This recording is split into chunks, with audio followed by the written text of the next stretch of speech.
নমস্কাৰ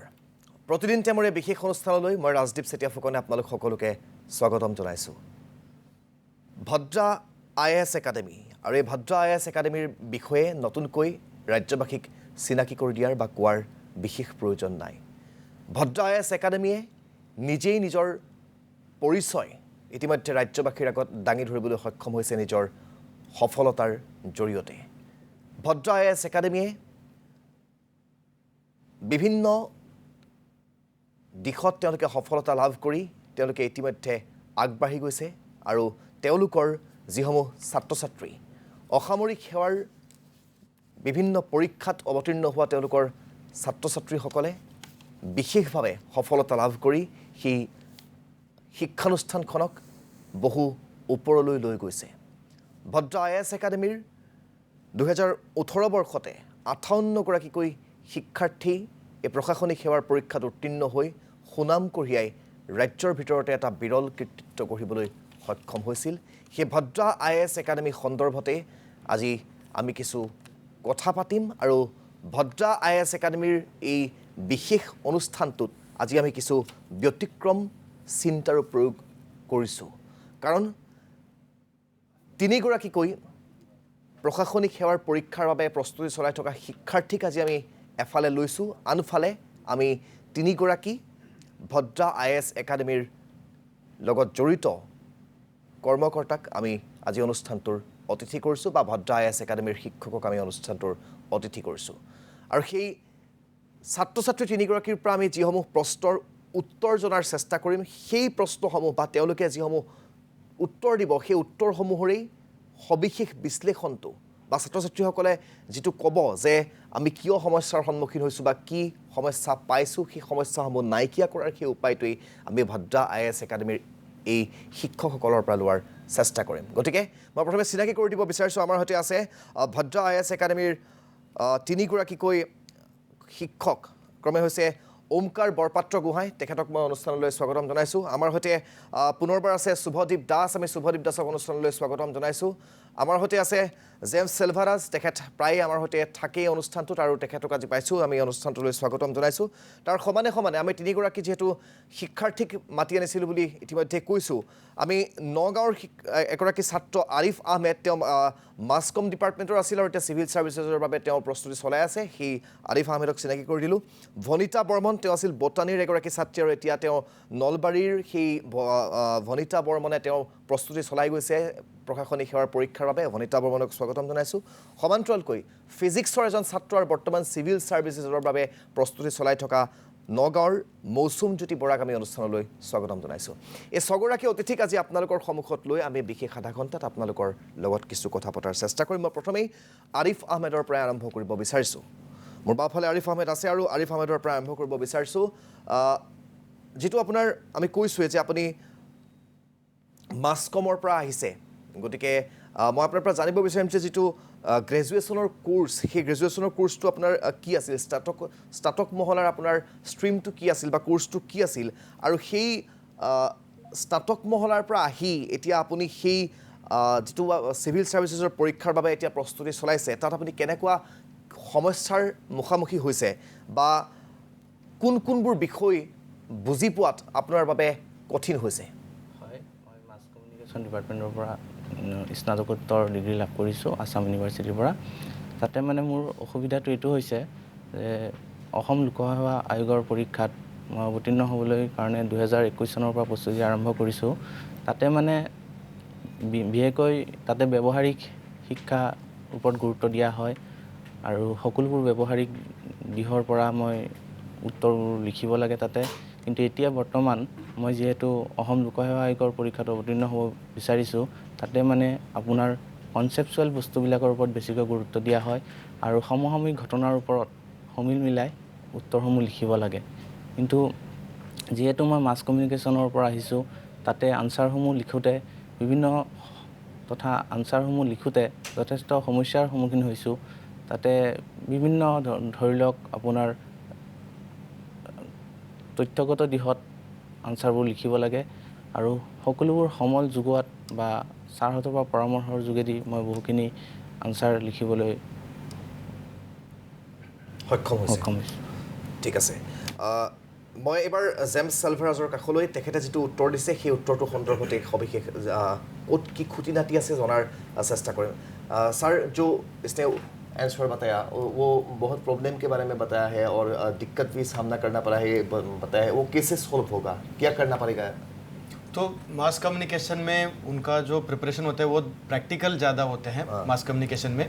और civil service में जब आता है सिविल सर्विस का एग्ज़ाम देखिए एनालिटिकल होता है और थोड़ा सा डिस्क्रिप्टिव भी होता है क्योंकि मेंस का जो एग्ज़ाम होता है मेंस का एग्ज़ाम बहुत इंपॉर्टेंट एग्ज़ाम होते हैं क्योंकि मेंस में स्टूडेंट जितना मार्क्स स्कोर्स करते हैं वो स्कोर के ऊपर उनका रैंक डिसाइड किया जाता है तो मेंस का आंसर डिस्क्रिप्टिव के लिए भद्रा IAS अकेडमी हम लोग क्या करते हैं we try to prepare the students for mains answer writing practice तो स्टूडेंट किसी भी बैकग्राउंड से आने से उनको एक आइडिया होना चाहिए सिविल सर्विस का आंसर राइटिंग कॉलेज का आंसर राइटिंग से थोड़ा अलग है तो सिविल सर्विस में मेंस का आंसर का स्ट्रक्चर होता है मतलब उसमें क्या होता है नॉर्मली कुछ करंट अफेयर या कुछ एप्लीकेशन बेस्ड क्वेश्चन भी देते हैं तो स्टूडेंट्स को हम ऐसा क्लास में पढ़ाते हैं कि मेंस का आंसर का स्ट्रक्चर में इंट्रोडक्शन में कैसे क्या लिखना है उसका एनालिसिस कैसा करना है और उसका कंक्लूजन या वे फॉरवर्ड को कैसा लिखना है और ये सब चीज़ हमको 150 वर्ड्स में लिखना है 10 मार्क के लिए या 250 वर्ड्स में लिखना है 15 मार्क क्वेश्चन के लिए तो ये जो प्रैक्टिस स्टूडेंट्स को कॉलेज लेवल में अगर नहीं मिलता है तो भद्रा IAS अकेडमी में ये मिल जाता है तो उनका ये जो प्रॉब्लम है उसको हम टैकल करते हैं ঠিক আছে ধন্যবাদ জ্ঞাপন কৰিছোঁ জেমছ চেলভাৰাজ ছাৰক আৰু এটা বাণিজ্যিক বিৰতিৰ সময় হৈছে এটা চমু বাণিজ্যিক বিৰতিলৈ পুনৰ উভতি আহিম এই বিশেষ অনুষ্ঠানটোৰ মাজলৈ আঁতৰি নাযাব আমি আপোনালোকক কিছু ব্যতিক্ৰমভাৱে আজি এই অনুষ্ঠানটো দেখুওৱাৰ চেষ্টা কৰিছোঁ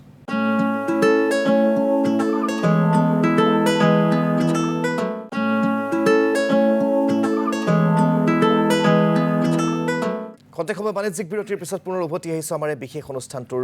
পৰৱৰ্তী অংশলৈ মই এবাৰ ভনিতা বৰ্মনৰ কাষলৈকে যাব বিচাৰিছোঁ পোনপটীয়াকৈ আপোনাৰতো আপুনি ছায়েন্সৰ বেকগ্ৰাউণ্ডৰ পৰা আহিছে সেয়া ইতিমধ্যে মই কৈছোঁৱে যে আপুনি বটানী আপোনাৰ ছাবজেক্ট আছিল গতিকে সেই আপুনি বিজ্ঞানৰ পৰা আহি পেলাই এতিয়া যিহেতু চিভিল ছাৰ্ভিচেছৰ বাবে আপুনি প্ৰস্তুতি চলাই আছে সেই ক্ষেত্ৰত আপুনি যেনেকৈ এই কলেজৰ লেভেলত আপুনি পঢ়িছিল সেই কলেজৰ লেভেলত আপুনি যিটো প্ৰস্তুতি আছিল সেই প্ৰস্তুতিটো আৰু এই চিভিল ছাৰ্ভিচেছৰ বাবে যিটো আপুনি প্ৰস্তুতি চলাব লগা হৈছে তাৰ মাজত কি পাৰ্থক্য আপুনি পাইছে কিবা পাৰ্থক্য আপুনি পাইছেনে নে একেই পাইছে সমসাময়িকেই পাইছে নে কিবা পাৰ্থক্য পাইছে সেয়া জানিব বিচাৰিম আৰু এই প্ৰিপেৰেশ্যনটোৰ যিটো পাৰ্থক্য সেইটো কেনেকুৱা ধৰণৰ পাৰ্থক্য সেই সন্দৰ্ভত সবিশেষ ৰূপত আপুনি যদি কৈ দিয়ে যেহেতু মই সায়েন্স বেকগ্ৰাউণ্ডৰ পৰা হয় লাইফ সায়েন্স বেকগ্ৰাউণ্ডৰ পৰা তো প্ৰথম অৱস্থাত মই বহুত মানে ডিফিকাল্টিজ পাইছিলোঁ যে লাইক যেনেকৈ ছায়েন্সৰ ছাবজেক্টবিলাক হ'ল আপোনাৰ চিলেবাছখন বহুত অবজেক্টিভ হয় যে আমি এটা বস্তুৱে কৰিব লাগে কিন্তু চিভিল ছাৰ্ভিচৰ যিটো চিলেবাছ থাকে সেইটো বহুত ছাবজেক্টিভ টাইপৰ হয় আমি ধৰক বহলকৈ লিখিব লাগে আৰু যিটো চিলেবাছ থাকে সেইটো আমাৰ ষ্টেটিক থাকে আমাৰ আগৰ পৰাই নিৰ্ধাৰিত থাকে যে এইটোৱেই পঢ়িব লাগিব এইটো ষ্টেপৰ পিছতে আমি আনটো ষ্টেপ পাম ছায়েন্সত বেচিকেলি কিন্তু চিভিল ছাৰ্ভিচত আমি সেইটো নহয় আমি এনালাইচিছ কৰিব লাগিব যে এনালাইচিছ কৰি আনচাৰ এটা লিখিব লাগিব তো সেইটো ক্ষেত্ৰত আমাৰ প্ৰথম অৱস্থাত অলপ ডিফিকাল্টিজ হয় মানে ঠিক আছে মই আৰু এই ভনিতা বৰ্মনৰ যিটো উত্তৰ সেই উত্তৰটো সন্দৰ্ভত মই এবাৰ ওমকাৰ বৰপাত্ৰ গোহাঁইৰ পৰা বিশ্লেষণটো লোৱাৰ চেষ্টা কৰিম ওমকাৰ বৰপাত্ৰ গোহাঁই তেওঁ কিছু সমস্যাৰ কথা কৈছে সেই সমস্যাখিনি দূৰ কৰাৰ ক্ষেত্ৰত এজন ছাত্ৰ বা এগৰাকী ছাত্ৰী যোনে এই চিভিল ছাৰ্ভিচেছৰ পৰীক্ষাৰ বাবে প্ৰিপেৰেশ্যন কৰি আছে তেওঁলোকে কি কৰিব লাগিব এজন ষ্টুডেণ্টে যেতিয়া ছায়েন্স বেকগ্ৰাউণ্ডত পঢ়ে তেতিয়াহ'লে কি হয় বস্তুটো অলপ স্পেচিফিক হৈ থাকে ছায়েন্সৰ যেনেকৈ বস্তুটো বায়'লজি হওক ফিজিক্স হওক কেমিষ্ট্ৰি হওক কিন্তু যদি আমি চিভিল ছাৰ্ভিচেছৰ প্ৰিপেৰেশ্যন চাওঁ বস্তুটো বহুত মানে জেক অফ অল কাৰ্ডছ নিচিনা হ'ব লাগিব তাতে হিষ্ট্ৰী থাকিব পলিটি থাকিব ঠিক আছে এনভাইৰনমেণ্ট থাকিব ইকনমিক্স থাকিব বহুতখিনি বস্তু থাকে ইনক্লুডিং জেনেৰেল ছায়েন্স চ' তাতে মানে বহুতখিনি আমি টপিক্স কভাৰ কৰিবলগীয়া হয় wide range of topics cover কৰিবলগীয়া হয় আৰু তাৰ লগতে কি হৈছে ছায়েন্সত যেতিয়া আমি পঢ়ি থাকোঁ ডিগ্ৰী লেভেলত ফিজিক্স কেমেষ্ট্ৰি বা মেথছ যেতিয়া পঢ়া হয় অলপ ষ্টেটিক থাকে বস্তুখিনি কিন্তু ইয়াতে কি হৈ থাকে সময়ৰ লগত নতুন নতুন কণ্টেণ্ট এড হৈ গৈ থাকে যেতিয়া আমি চিভিল ছাৰ্ভিচৰ আমি ছাবজেক্টবিলাক চাবলৈ যাওঁ সময়ৰ লগত অলপ ডাইনেমিক হয় বস্তুটো কাৰেণ্ট এফেয়াৰ্ছৰ বস্তু বহুত এড হৈ যোৱা দেখা যায় তো এই সন্দৰ্ভত আমি এটা বস্তু ক'ব পাৰিম যে আমাৰ যিটো একাডেমিত কাৰেণ্ট এফেয়াৰ্ছক বিশেষকৈ গুৰুত্ব দিয়া হয় আৰু যেতিয়া চব ছাবজেক্টত যেতিয়া ডাইনেমিক বস্তুবিলাক এড হৈ গৈ আছে তাৰ হিচাপে আমাৰ মেগাজিনছ প্ৰভাইড কৰা হয় MCQs প্ৰভাইড কৰা হয় আৰু ইউটিউবত সদায় দৈনন্দিনভাৱে নতুন নতুন কণ্টেণ্ট আপলোড কৰা হয় ঠিক আছে মুঠৰ ওপৰত এই সমস্যাবোৰ সমাধানৰ ক্ষেত্ৰত ভদ্ৰা আই এছ একাডেমীয়ে কাম কৰি আছে ছাত্ৰ ছাত্ৰীসকলৰ সেইটোতো ঠিক আছে মই এবাৰ মৌচুম জ্যোতিৰ পৰা কাষলৈকে যাব বিচাৰিছোঁ মৌচুম জ্যোতিৰ পৰা আপুনিও যিহেতু ছায়েন্স বেকগ্ৰাউণ্ডৰ পৰা আহিছে গতিকে এই ছায়েন্স বেকগ্ৰাউণ্ডৰ পৰা অহাৰ পিছত আজি যিহেতু আপুনি চিভিল ছাৰ্ভিচেছৰ বাবে প্ৰস্তুতি চলাইছে বিজ্ঞানৰ এজন ছাত্ৰৰ বাবে এই চিভিল ছাৰ্ভিচেছত পৰীক্ষাৰ বাবে প্ৰস্তুতি চলোৱাটো কিমান সহজ নে টান বুলি আপুনি ভাবে কেনে কঠিন নে সেইটো নে সহজ সেইটো সন্দৰ্ভত আপোনাৰ পৰা জানিব বিচাৰিম আৰু লগতে আপোনাৰ পৰা জানিব বিচাৰিম যে how is the transition from physics to civil services exam মই পদাৰ্থ বিজ্ঞান বিভাগৰ এজন ছাত্ৰ মোৰ ট্ৰেনজিশ্যনটোত প্ৰব্লেমছ পাইছোঁ বিশেষকৈ আমাৰ ফিজিক্সত মেথেমেটিকেল এপ্ৰ'চটো গুৰুত্ব দিয়া হয় আৰু কনচেপচুৱেল আণ্ডাৰষ্টেণ্ডিংটো গুৰুত্ব দিয়া হয় কিন্তু ইয়াত মেথেমেটিকেল এপ্ৰ'চটো নাই বুলিয়ে ক'ব পাৰি কাৰণ বেছিভাগ ছাবজেক্ট আপোনাৰ হিউমেনিটিজৰ হয় আৰু মেইনলি প্ৰব্লেমটো পাইছোঁ আপোনাৰ চন তাৰিখবোৰ মনত ৰখাত অলপ মনত ৰাখিব বেছি লাগে আমাৰ তাত ফিজিক্সত যেতিয়া আছিলোঁ ফৰ্মুলাছবোৰ মনত ৰাখিব লাগে কিন্তু ইয়াত বিশেষকৈ মনত ৰাখিবলগীয়া বস্তু অলপ বেছি পাইছোঁ সেইটো অলপ প্ৰব্লেম পাইছোঁ আৰু বিশেষকৈ এনচাৰ ৰাইটিঙৰ ক্ষেত্ৰত আমাৰ ইমান লিখিবলগীয়া নহয় যিহেতু মেথেমেটিকেল এপ্ৰ'চ হয় ইমান লিখিবলগীয়া নহয় এইটো অলপ ছাবজেক্টিভ হয় কাৰণে অলপ বেছিকৈ লিখিব লাগে সেইটো অভ্যাস অলপ কম আছে বিশেষকৈ ছায়েন্সৰ কাৰণে সেইটো অলপ অসুবিধা পাইছোঁ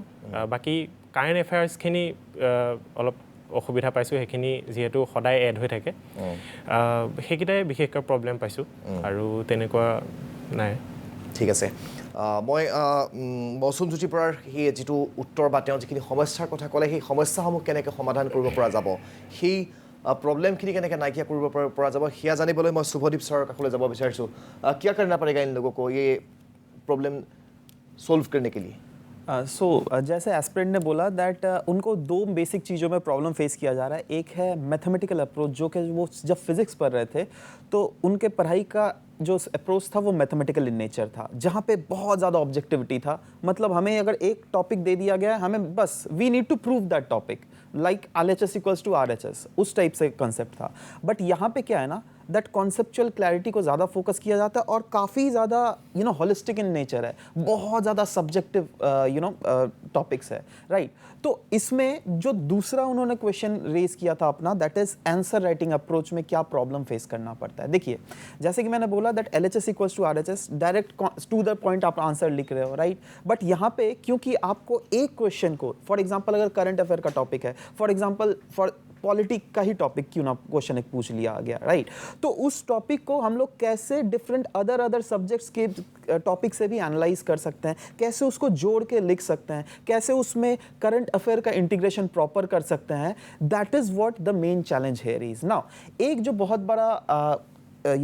पहले मिसकंसेप्शन था मैं बोल सकता हूँ सिविल सर्विसेज के प्रिपरेशन में जिसके कारण ये फिजिक्स या फिर साइंस बैकग्राउंड के बच्चे थोड़ा डरते थे उनका ये था दैट आंसर्स बहुत बड़े बड़े लिखने पड़ते हैं जैसे आर्ट्स सब्जेक्ट्स में नहीं होता है आंसर्स बहुत बड़े बड़े लिखने पड़ते हैं वैसे यहाँ पर भी बड़े नहीं ऐसा बिल्कुल नहीं है देखिए वो जमाना गया जब 60 नंबर्स के क्वेश्चंस हुए करते थे तब इवेंचुअली अगर आपको कोई टॉपिक में क्वेश्चन पूछा गया फॉर एग्जांपल साइक्लोन्स के बारे में क्वेश्चन पूछा गया है नॉलेज तो लिमिटेड है बट आपको 60 मार्क्स अगर आप सिर्फ 2 पेज लिखकर अगर आप एक्सपेक्ट करो 60 मार्क्स मिल जाए उस केस में नहीं पॉसिबल था बट अभी क्या है 10 नंबर के क्वेश्चंस पूछे जा रहे हैं जैसा कि जेम्स सर ने भी बोला 10 नंबर के क्वेश्चंस पूछे जा रहे हैं 15 नंबर के क्वेश्चंस पूछे जा रहे हैं जहाँ पे मैक्सिमम 1.5 पेज या फिर 2 से 2.5 पेज हमें लिखने पड़ रहे हैं आंसर्स तो उसमें क्या हो रहा है ना दैट आपको जितना कॉन्सेप्ट है उसको भी कंसाइज करके लिखना प्रेजेंट करना पड़ रहा है और क्या है ना सिविल सर्विसेज में आपको डायरेक्टली 1-to-1 क्वेश्चन तो नहीं पूछ रहे हैं ना दैट बताइए व्हाट इज साइक्लोन ऐसा नहीं ये लोग अभी काफ़ी ज़्यादा डायनामिक बन गए हैं ये एप्लीकेशन बेस्ड क्वेश्चंस पूछ रहे हैं तो हमें भी आंसर्स को एप्लीकेशन मोड में लिखना पड़ेगा इसीलिए that is what we do at Bhadra is that we tend to teach the students that how to actually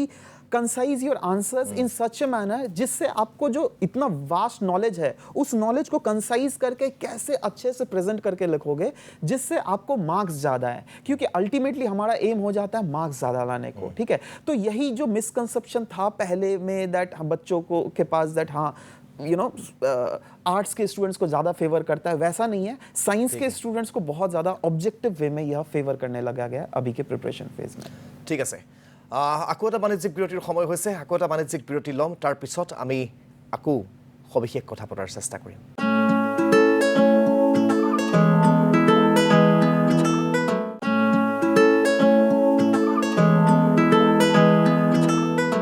কিছু সময় বাণিজ্যিক বিৰতিৰ পিছত পুনৰ উভতি আহিছোঁ আমাৰ এই বিশেষ অনুষ্ঠানটোৰ পৰৱৰ্তী অংশলৈ। মই আকৌ ভনিতা বৰ্মনৰ কাষলৈ এটা বিশেষ প্ৰশ্ন লৈ যাব বিচাৰিছোঁ। সেই প্ৰশ্নটো মোৰ মনত উদয় হোৱা প্ৰশ্ন, গতিকে সেই উত্তৰটো আমি ভনিতা বৰ্মনৰ পৰা জানিব বিচাৰিম।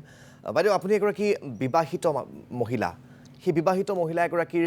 পৰিয়ালৰ বহু কাম কাজ থাকে বা গোটেই পৰিয়ালটো চোৱা চিতাৰ দায়িত্ব থাকে। তাৰ মাজতে আপুনি এই অসামৰিক সেৱাৰ পৰীক্ষাৰ বাবে প্ৰিপেৰেশ্যন চলাই গৈছে, যিটো এটা সহজ কাম নহয়। সেই দুইটা যিটো প্ৰত্যাহ্বান আপোনালৈ আহিছে, সেই প্ৰত্যাহ্বানটো আপুনি কেনেকৈ নেওচি আগবাঢ়িছে, সেই সন্দৰ্ভত অকণমান যদি জনাই দিয়ে, আপোনাৰ পৰা কিন্তু বহু মহিলাই প্ৰেৰণা পাব। প্ৰথম অৱস্থাত ক'বলৈ গ'লে অলপ যিটো ধৰক ছিংগল ওমেন এজনীয়ে মানে পাৰে, যিমানখিনি সময় দিব পাৰে মেৰিড ওমেন এজনীয়ে সেইখিনি সময় দিব নোৱাৰিব। কিন্তু তাৰ মানে এইটো নহয় যে এইটো একেবাৰে মানে অসম্ভৱ কথা যে বিয়া হ'ল বুলিয়ে যে মানে পঢ়িব নোৱাৰিব বা চিভিল ছাৰ্ভিচৰ প্ৰস্তুতি কৰিব নোৱাৰিব, সেইটো মিছা কথা। আচলতে আপোনাৰ যদি সাহস থাকে বা আপোনাৰ ফেমিলিৰ ছাপোৰ্ট থাকে, তেতিয়াহ'লে আপুনি এইটো পাৰি যাব। আৰু যিহেতু চিভিল ছাৰ্ভিচত মানে মোৰ এক্সপিৰিয়েঞ্চৰ পৰা কৈছোঁ, কোৱান্টিটি টাইমতকৈ কোৱালিটি টাইমটো যদি আমি দিওঁ, আমি স্মাৰ্ট ৱৰ্কেদি যদি আগবাঢ়োঁ, তেতিয়াহ'লে আমি এইটো প্ৰব্লেম মানে টেকেল কৰিব পাৰোঁ। সেইটোৱে মই লগতে এই উত্তৰটো সন্দৰ্ভত যিহেতু বিশেষজ্ঞ জেমছ চেলভাৰাজ আছে, তেখেতৰ পৰা সৰুকৈ মই এটা কথা জানিব বিচাৰিছোঁ। ये भनिता बर्मन जो बताया, जो आंसर उसने दिया, मैं सुभदीप सर का एक बार जवाब विचार था प्रश्न लो। सर,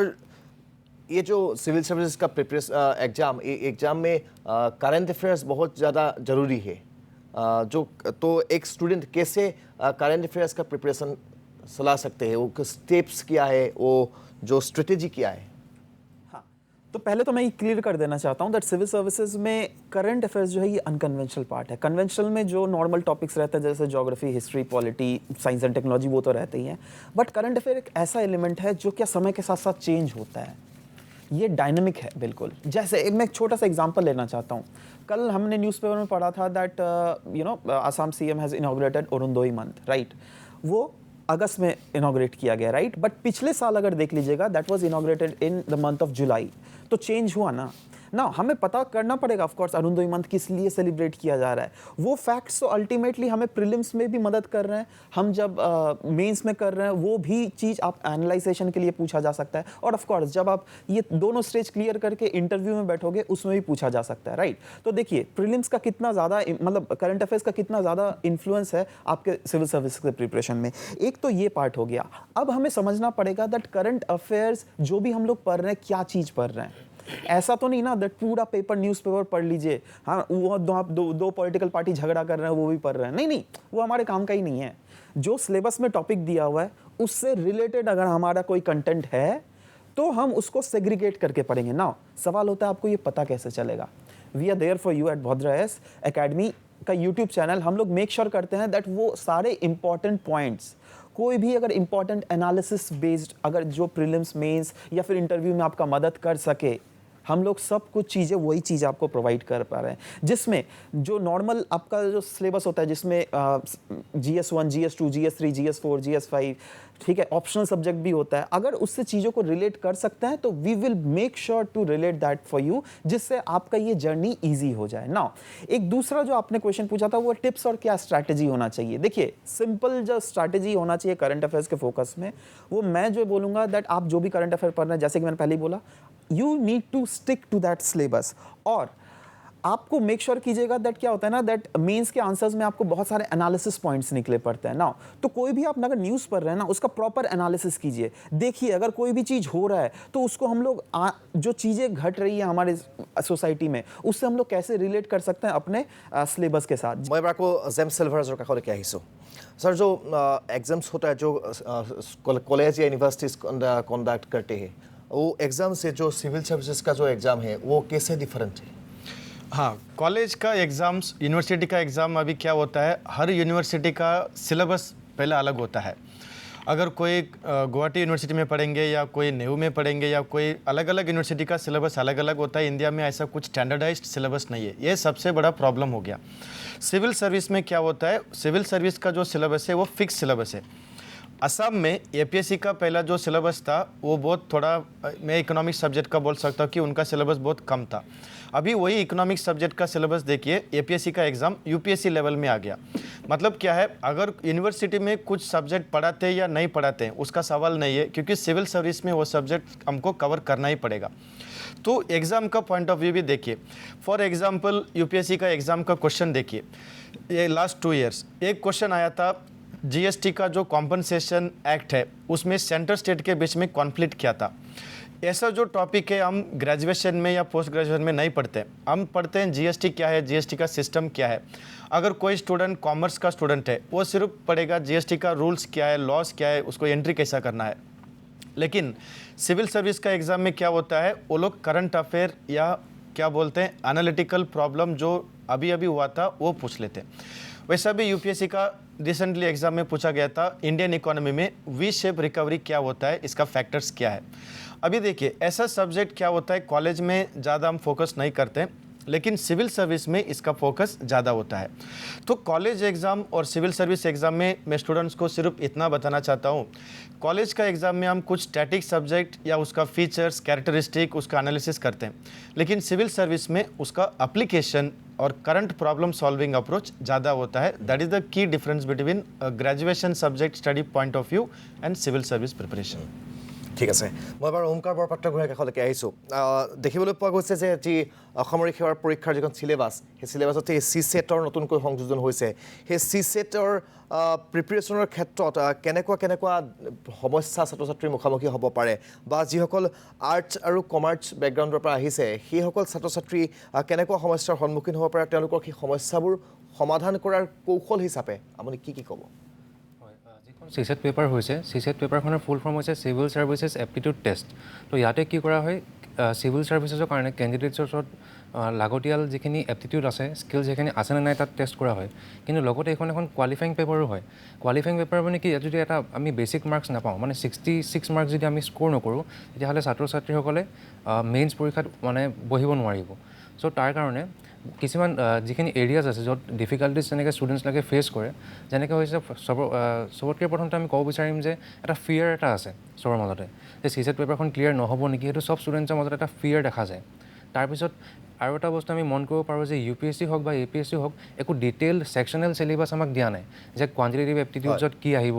লজিকেল ৰিজনিং কি চেপ্টাৰ্ছ আহিব, একো ডিটেইল চিলেবাছ আজিলৈকে একো পাব্লিছ কৰা হোৱা নাই। সেইটো এটা ফিয়াৰ থাকে ষ্টুডেণ্টৰ মাজত। তাৰোপৰি বহুত ষ্টুডেণ্টে কি হয়, এটা ভুল কৰে কি 2 মাহৰ আগত প্ৰেক্টিছ কৰা ষ্টাৰ্ট কৰে, এক্সাম ডেটটো হোৱাৰ কেতিয়াবা 1 মাহৰ আগতে বহুত ষ্টুডেণ্টে ষ্টাৰ্ট কৰে।